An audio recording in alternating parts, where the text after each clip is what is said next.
தொழுகையை விடுறதானங்க ஏதோ சின்ன பாவம் மாதிரி தான், ஏதோ பொய் சொல்ற மாதிரி புறம் சொல்ற மாதிரி தான் தொழுகையை விடக்கூடிய பாவம் இல்லை என்பிருக்கிறவர்களே.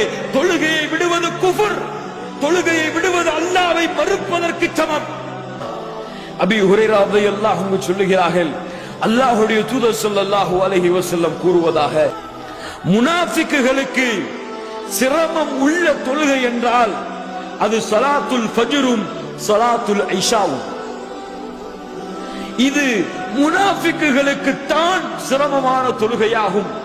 وَلَوْ يَعْلَمُونَ مَا فِيهِمَا لَأَتَوْهُمَا وَلَوْ حَبْوًا. சுப்ஹானல்லாஹி ரப்பில் ஆலமீன். இதனுடைய நன்மைகள் உங்களுக்கு தெரிந்தால், ஃபஜ்ருக்கும் இஷாவிற்கும் ஜமாஅத்துடன் தொழுவதுடைய நன்மையை நீங்கள் அறிந்தால், நீங்கள் தவண்டாவது தொழுகையை நிறைவேற்ற வருவீர்கள். சுப்ஹானல்லாஹ். நான் எண்ணுகிறேன், தொழுகையை ஒருவரை தொழ வைக்க சொல்லிவிட்டு சில மக்களை அழைத்துக் கொண்டு எவர்கள் ஜமாஅத்தை தொழாமல் வீடுகளிலே தொழுது கொண்டிருக்கிறார்களோ அவர்களுடைய வீடுகளை நெருப்பால் எரிப்பதற்கு நான் நாடுகிறேன். சுப்ஹானல்லாஹி ரப்பில் ஆலமீன்.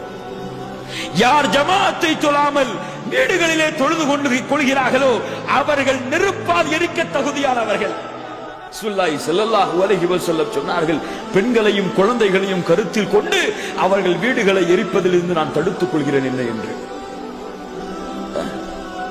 உங்கள் பிள்ளை ஜமாஅத்தை நிறைவேற்றாமல் வீடுகளிலே தொழுது கொண்டால் அல்லாஹ்வுடைய தூதர் சொன்னார்கள், 7 வயதை அடைந்தால் தொழப்போக சொல்லுங்கள், 10 வயதை அடைந்தால் அடித்து தொழப்போக சொல்லுங்கள். தொழுவதை ஏவவில்லை என்றால் ஒரு காஃபிரை நீங்கள் வளர்க்கிறீர்கள், ஒரு காஃபிருக்கு நீங்கள் தீனி போடுகிறீர்கள்.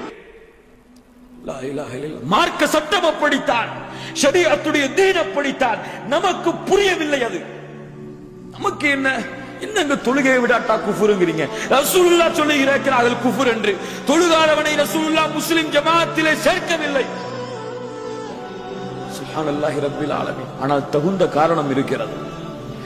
அவனுக்கு முடியவில்லை, இயலவில்லை, அல்லது அவனுக்கு புத்தி சரியில்லை, அவனால் முடியவில்லை, அசந்து தூங்கிவிட்டான். அந்த சமயங்களிலே இஸ்லாமிய மார்க்கம் அவனுக்கு அனுமதி கொடுக்கிறது. முடிந்தும் தொழுகை கடமை என்று தெரிந்தும் தொழுகையை நிறைவேற்றாமல் இருக்கக்கூடியவர்களுக்கு தான் இந்த சட்டம். அதையும் புரிந்து கொள்ள வேண்டும். சுப்ஹானல்லாஹி ரப்பில் ஆலமீன்.